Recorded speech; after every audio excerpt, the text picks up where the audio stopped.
ଘରକୁ ଯଦି ଛତୁ ଆସିଛି କିମ୍ବା ବାରିରେ ଯଦି ଆପଣଙ୍କର ଛତୁ ଫୁଟିଛି, ପଖାଳ ସାଙ୍ଗକୁ ଏମିତି ଥରେ ନିଶ୍ଚିନ୍ତ ବନେଇକି ଦେଖନ୍ତୁ। ଛତୁ ପତ୍ର ପୋଡ଼ାଠୁ ବି ଆହୁରି ସ୍ୱାଦିଷ୍ଟ ଲାଗିବ। ସେଥିପାଇଁ ଏଠି ମୁଁ ନେଇଛି ଛତୁ 250 ଗ୍ରାମ ଛତୁ ନେଇଛି, ଫୁଟିଲା ଛତୁ ନେଇଛି। ଆପଣ ଚାହିଁଲେ କଢ଼ ଛତୁ ମଧ୍ୟ ନେଇପାରିବେ। ଏବେ କ'ଣ କରିବା ନା, ଏଇ ଯେଉଁ ମାନେ ନାଡ଼ ଅଛି ଛତୁର ତାକୁ ଆମେ ଭାଙ୍ଗିଦେବା। ଆଉ ଛତୁକୁ ମଧ୍ୟ ଦେଖନ୍ତୁ ଏଇ ହାତରେ ଆମେ ଏମିତି ଛୋଟ ଛୋଟ ପିସ୍ରେ ତାକୁ ଆମେ ଛିଣ୍ଡେଇ ନେବା। ଆପଣ ଚାହିଁଲେ କାଟିପାରିବେ, ଛତୁ ତ ଏମିତି ନର୍ମାଲି ହାତରେ ମଧ୍ୟ ଛିଣ୍ଡିଯାଏ। ଏବେ ଏଠି ଦେଖନ୍ତୁ, ଏଠି ମୁଁ ନେଇଛି କିଛି ପାଣି, ହାଲକା ଉଷୁମ ପାଣି ନେଇଛି। ଏଥିରେ ମୁଁ ଗୋଟେ ଛୋଟ ଚାମଚ ହଳଦୀ ପାଉଡ଼ର ଆଉ କିଛି ଲୁଣ ଆଡ଼୍ କରୁଛି। ଆମେ ଯେଉଁ ଛତୁକୁ ଛିଡ଼େଇବା ତାକୁ ଆମେ ଏଥିରେ ଆଡ଼୍ କରିବା, ଯେଉଁଥିରେ କି ଛତୁରେ ଯଦି କିଛି ମାନେ ଛୋଟ ଛୋଟ ଟାଇପ୍ର ପୋକ ଥାଏ ଯେଉଁଟା ଆଖିକି ଦେଖାଯାଆନ୍ତିନି, ଏ କ'ଣ ନା ହାଲକା ଗରମ ପାଣି ଲୁଣ ବାଜିଲା ମାନେ କ'ଣ ହେବ ନା ମରିଯିବେ। ଏବେ ଦେଖନ୍ତୁ ଛତୁର ନାଡ଼ ମଧ୍ୟ ମୁଁ ଛୋଟ ଛୋଟ ପିସ୍ କରି କାଟି ଦେଇଛି, ମାନେ ହାତରେ ଛିଣ୍ଡେଇକି ପକେଇଛି। ସବୁଯାକ ଛତୁକୁ ଛିଣ୍ଡେଇ ସାରିଲା ପରେ ଆମେ ଏବେ କ'ଣ କରିବା ନା, ଛତୁକୁ ଆମେ ଭଲସେ ଧୋଇ ନେବା। ଯେମିତିକି ଛତୁରେ ପ୍ରାୟ ଦେଖିବେ, ଯଦି ଆପଣ ବାରି ଛତୁ ଆଣୁଛନ୍ତି ପ୍ରାୟ ବାଲି ଥାଏ, କିମ୍ବା ବାହାରୁ ଯଦି ଛତୁ କିଣୁଛନ୍ତି ବାଲି ପ୍ରାୟ ଥାଏ। ତାକୁ 4ରୁ 5 ଥର ନର୍ମାଲ ପାଣିରେ କ'ଣ କରିବା ନା ଭଲସେ ଧୋଇ ନେବା। ଦେଖନ୍ତୁ ମୁଁ ଧୋଇକି ନେଇ ଆସିଛି। ଏବେ କ'ଣ କରିବା ନା, ଛତୁକୁ ଆମେ ଭଲସେ ଚିପୁଡ଼ି ଦେବା, ଯେମିତିକି ଛତୁରେ ପାଣି ଜମା ବି ରହିବନି। ଏଇ ଟାଇପ୍ରେ ଆମେ ସବୁଯାକ ଛତୁକୁ ଚିପୁଡ଼ି ନେବା।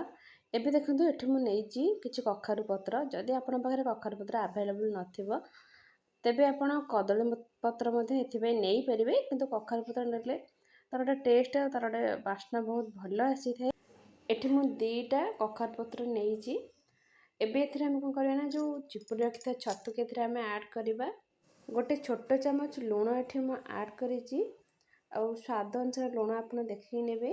ଗୋଟେ ଛୋଟ ଚାମଚ ନେବା ଆମେ ହଳଦୀ ପାଉଡ଼ର, ଗୋଟେ ଛୋଟ ଚାମଚ ଧନିଆ ପାଉଡ଼ର, ଗୋଟେ ବଡ଼ ଚାମଚ ନେବା ଅଦା ରସୁଣ ପିଆଜ ପେଷ୍ଟ। ଆପଣ ଚାହିଁଲେ ଛେଚିକି ମଧ୍ୟ ନେଇପାରିବେ। ଏଠି ମୁଁ 4ଟି ଚୋପା ଲଙ୍କା ରସୁଣକୁ ଛେଚିକି ନେଇଛି, ଯେଉଁଦ୍ୱାରା କି ଆର ମାନେ ଟେଷ୍ଟ ଆଉ ସ୍ୱାଦ ବହୁତ ବଢ଼ିଆ ଆସିବ। ଦରଦରା ଛେଚିକି ନେବା। ଗୋଟେ ଛୋଟ ଟମାଟୋ, ମାନେ ଦେଶୀ ଟମାଟୋ ନେଇଛି, ଯେଉଁଥିରେ କି ଖଟା ଖଟା ଲାଗିବ, ଖାଇବା ପାଇଁ ବହୁତ ସ୍ୱାଦିଷ୍ଟ ଲାଗିବ। ନର୍ମାଲ ଲଙ୍କା ପାଉଡ଼ର 1/2 ଚାମଚ ନେଇଛି। ଏଇଟା ପୁରା ଅପସନାଲ୍ ଅଛି, ଆପଣ ଚାହିଁଲେ ତାକୁ ସ୍କିପ୍ ମଧ୍ୟ କରିପାରିବେ। 3ଟି କଞ୍ଚା ଲଙ୍କା, ଲଙ୍କା ଯଦି ନଦେବେ କଞ୍ଚା ଲଙ୍କା, ତା'ର ଟେଷ୍ଟ ତା'ର ବାସ୍ନାଟା ଜମା ବି ଭଲ ଆସିବନି। ଏବେ ଆକୁ ଆମେ ଭଲସେ ଗୋଳେଇ ନେବା। ଏଠି ମୁଁ ଡବଲ ପତ୍ର ନେଇଛି, ଯେଉଁଥିରେ କି ଆମେ ଯେଉଁ ଷ୍ଟଫିଂଟା କରିଛେ ତାକୁ ଆମେ ଗୋଳେଇଲା ବେଳେ ବା ତାକୁ ଆମେ ବାନ୍ଧିଲା ବେଳେ କ'ଣ ହେବ ନା, ଆଉ ଆମ ଯେଉଁ ଛତୁଟା ବାହାରକୁ ଜମା ବି ବାହାରିବନି। ଏବେ ଆକୁ କ'ଣ କରିବା ନା, ଷ୍ଟଫିଂକି ଆମେ ଗୋଳେଇ ନେବା। ଆଉ କିଛି ସୋରିଷ ତେଲ ଆମେ ଏଥିରେ ଆଡ଼୍ କରିବା, 2ରୁ 3 ଚାମଚ ସୋରିଷ ତେଲ, ମାନେ ଗରମ ନୁହଁ, ନର୍ମାଲ ସୋରିଷ ତେଲ ଏଥିରେ ଆମେ ଆଡ଼୍ କରିବା। ଏବେ ଆମେ ପତ୍ରକୁ ଦେଖନ୍ତୁ ଏଇ ଟାଇପ୍ର ରୋଲ୍ ଟାଇପ୍ର ଆକୁ ଆମେ ଗୋଳେଇ ନେବା।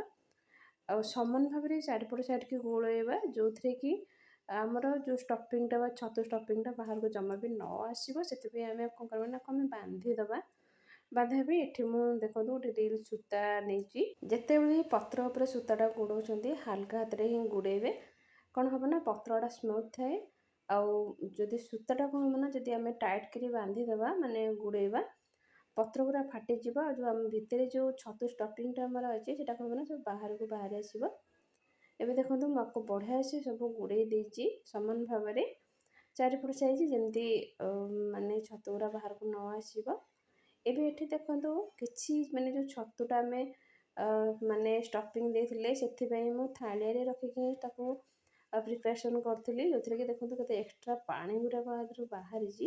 ପାଣି ଗୁଡ଼ାକ ଆପଣ ଫୋପାଡ଼ି ଦେବେ। ଏବେ ଆମେ ଏଠି ଗୋଟେ ଫ୍ରାଏ ପ୍ୟାନ୍ ନେବା। ଆପଣ କରେଇ ନେଇପାରିବେ କିମ୍ବା ତାୱା ମଧ୍ୟ ନେଇପାରିବେ। ଏବେ ଏଥିରେ ହାଲକା ଟିକେ ସୋରିଷ ତେଲ, ମାନେ 2ରୁ 3 ଚାମଚ ସୋରିଷ ତେଲ ଆଡ଼୍ କରିକି ଗ୍ୟାସ୍ର ଫ୍ଲେମ୍କୁ ଲୋ ରଖିକି, ଯେ ଆମେ ଗୁଡ଼େଇଥିଲେ ପତ୍ର ବା ଛତୁକୁ ପତ୍ରରେ ଗୁଡ଼େଇଥିଲେ ତାକୁ ଆମେ ରଖିବା। ରଖିକି କଭର୍ ଦେଇଦେବା, ମାନେ 5 ମିନିଟ୍ ଛାଡ଼ିଦେବେ। 5 ମିନିଟ୍ ପରେ ପୁଣି ଆରପଟ ସାଇଡ଼୍କୁ ଲେଉଟାଇ ଦେବେ। ପୁଣି ତାକୁ ଆମେ କ'ଣ କରିବା ନା, ପୁଣି ଘୋଡ଼େଇ ନେବା। ସେଇ ଲୋ ଫ୍ଲେମ୍ରେ ହିଁ ରଖିଥିବେ, ଯେଉଁଦ୍ୱାରା କି ଆମର ମାନେ ଭିତର ଷ୍ଟଫିଂଟା ବଢ଼ିଆ ସେ ମାନେ ଛତୁଟା ସିଝିଯିବ। ଆଉ ପତ୍ର ଉପରର ଯେଉଁ ଆମର ହେଉଛି କଖାରୁ ପତ୍ରଟା ବଢ଼ିଆ ସେ ତାତିଯିବ, ପୋଡ଼ିଯିବ। ଯେମିତି ଆପଣ ଚୁଲିରେ ପୋଡ଼ିଲେ ପତ୍ରଟା ଯେମିତି ପୋଡ଼ାଳିଆ ଦେଖାଯାଏ, ତାର ଟେଷ୍ଟ ମଧ୍ୟ ଯେମିତି ଆସେ, ମାନେ ସେଇ ଟାଇପ୍ର ହିଁ ଆପଣଙ୍କୁ ଲାଗିବ। ଦେଖନ୍ତୁ ମିନିମମ୍ 15 ମିନିଟ୍ ହିଁ ଲାଗିଛି ୟାକୁ ବନେଇବା ପାଇଁ।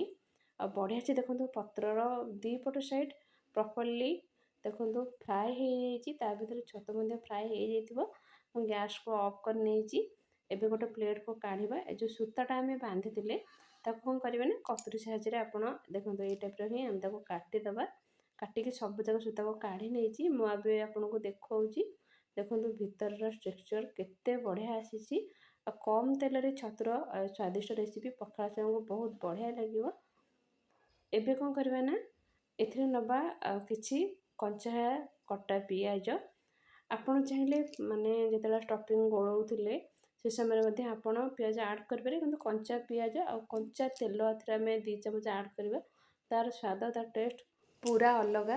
ଏବେ କ'ଣ କରିବା ନା ଆମେ ୟାକୁ ଗୋଳେଇ ନେବା। ଆପଣ ଚାହିଁଲେ କଖାରୁ ପତ୍ରକୁ କାଢ଼ି ମଧ୍ୟ ପାରିବେ, ନଚେତ ଆପଣ ଏମିତି କଖାରୁ ପତ୍ର ଅଲରେଡ଼ି ବଢ଼ିଆ ସେ ଭାଜି ହେଇଯାଇଛି। ଆଉ ଯଦି କଅଁଳିଆ କଖାରୁ ପତ୍ର ହେଇଥିବ ତ ସେ ପୁରା ମିଶିଯିବ ଛତୁ ସାଙ୍ଗରେ। ଏ ଟିକେ ମାନେ ଟାଣ ଥିଲା କଖାରୁ ପତ୍ର, ତେଣୁକରି କଖାରୁ ପତ୍ର ଟିକେ ରହିଯାଇଛି।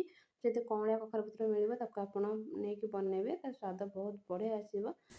ରହୁଛି, ନମସ୍କାର। ଯଦି ଆମ ରେସିପିଟି ଆପଣଙ୍କୁ ପସନ୍ଦ, ଚ୍ୟାନେଲକୁ ଲାଇକ୍, ସେୟାର, ସବସ୍କ୍ରାଇବ୍ କରିବାକୁ ଜମା ବି ଭୁଲିବେନି। ସେ ପର୍ଯ୍ୟନ୍ତ ସମସ୍ତଙ୍କ ଦିନ ଶୁଭ କରିବାକୁ, ସମସ୍ତଙ୍କୁ ଭଲ ରଖିଥାଏ।